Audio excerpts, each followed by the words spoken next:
Why? Wait, why did they pass? It was scary for a number of reasons. I mean, it's an adult film star, and there's a stigma attached to that, and there's sex involved, and nudity and violence, and it's always a hard choice to make. But man, this opportunity dropping onto my lap. I think Kate Hudson might have been pregnant. Thank you for getting pregnant. It really was a journey for me. When you read that script and it dropped through your door, what was it that made you think, yes, I want to do this, where other people went, ooh, I don't know, I'm not sure about this one? The adult film industry was the backdrop for it. It was about this woman's relationship with her husband and her family, and where she came from, and how she got coerced into this incredibly scary business for certain people. And came to the other side of it. I mean, her story is unbelievable. It's crazy, and nobody really knows because she's defined by one thing and one thing only. Yes, which was a sort of speciality she had during her films, sexually. How tough was her life? Her life was impossible. She basically never caught a break. She was on welfare most of her life.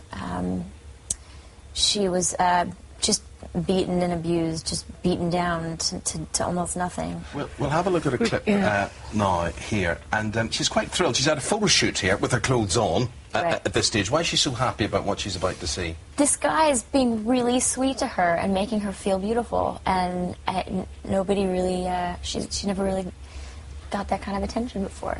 Okay, let's have a look. Totally different you look as a brunette. It's disappearing into the roles.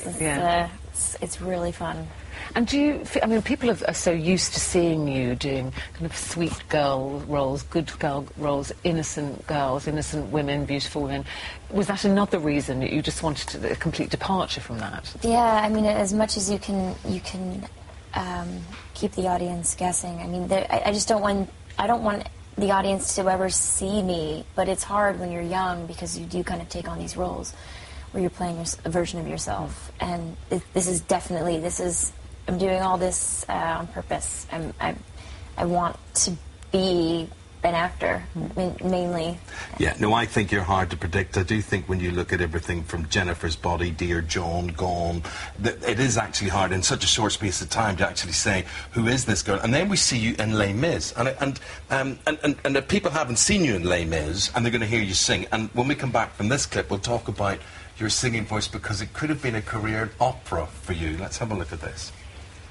It's very interesting because Amanda is sitting here going, oh, that's awful, oh, and yet we think how beautiful. Why does that disturb you?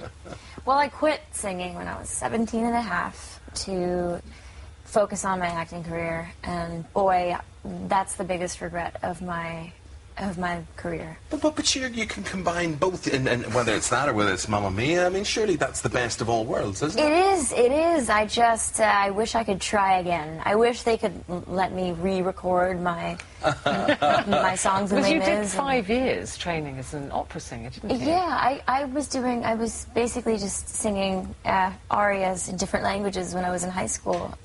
And it was so fun, and it was so exotic for somebody in Allentown, Pennsylvania, to be studying opera.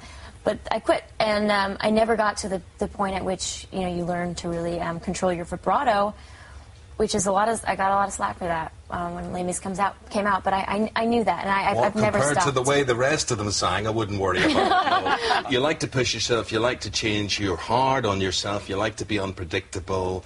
What are we going to see you in after Lovelace? Oh, I'm doing a comedy. I did a comedy. See? There you go again. Yeah, there we go. I'm trying.